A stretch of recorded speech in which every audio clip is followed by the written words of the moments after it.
Hello good morning. బాగున్నారా? మీరందరూ బాగుండాలి, అందులో నేను ఉండాలి. ఇవి రోజు కట్టుకునే శారీస్ కొద్దిగా ముడతకొచ్చినాయి. ఉతికేసి కొంచెం ఒకసారి ఐరన్ చేద్దామని పైన చేస్తే కొంచెం నీట్గా కట్టుకోవచ్చు కదా అని చేస్తున్నా. మీరు కూడా ఇదే విధంగా చేసుకుంటారా లేదా బయట చేయించుకుంటారా? కామెంట్ సెక్షన్లో చెప్పండి. బయట ఇవ్వచ్చు కానీ వాళ్ళు సరిగ్గా చేస్తలేరు. చీరను 4 మడతలు మడిచి పెద్ద ఇనుప ఇస్త్రీ పెట్టెతో చేస్తారు. దాంతో సరిగ్గా లోపల మడతలు అంతా అట్నే ఉంటున్నాయి.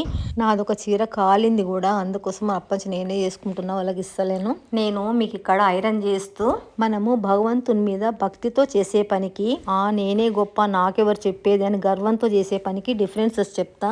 దానికి ఉదాహరణ రావణ బ్రహ్మ. ఆయన శివయ్యకు పరమ భక్తుడు.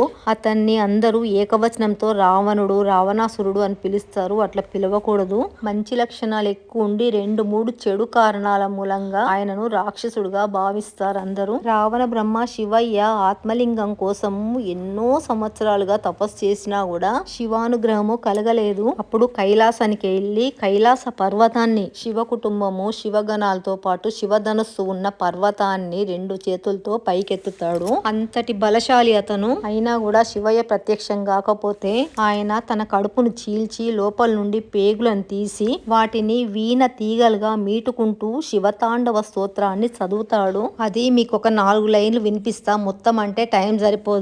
జటాటవీ గలజ్జల ప్రవాహ పావితస్సలే గలేవలం యలంబితాంబుజంగ తుంగ మాలికాం ఢమఢమఢమఢమన్నినాదవడ్డమర్వయం చకార చండ తాండవం తనోతున శివ శివం జటాకటాహ సభ్రమ భ్రమన్నిరింప నిర్జరి విలోల వీచి వల్లరి విరాజమానముధనే ధగ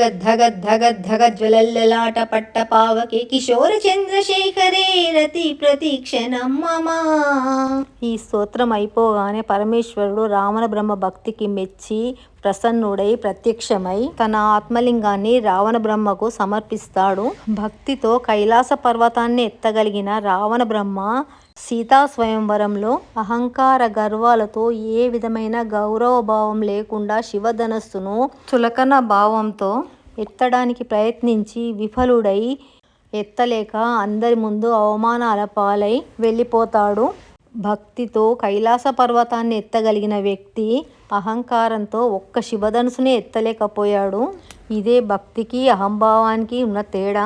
భగవంతుని నమ్ముకొని భక్తి భావంతో ఎంత కష్టతరమైన పనైనా సులభంగా చేసుకోవచ్చు. నేనే గొప్ప, నాకన్నా గొప్పవారు లేరనే గర్వంతో చిన్న పని కూడా చేయలేకపోయాడు. త్రేతాయుగంలో జరిగిన ఈ సంఘటన మనం ఎప్పుడూ మర్చిపోకూడదు.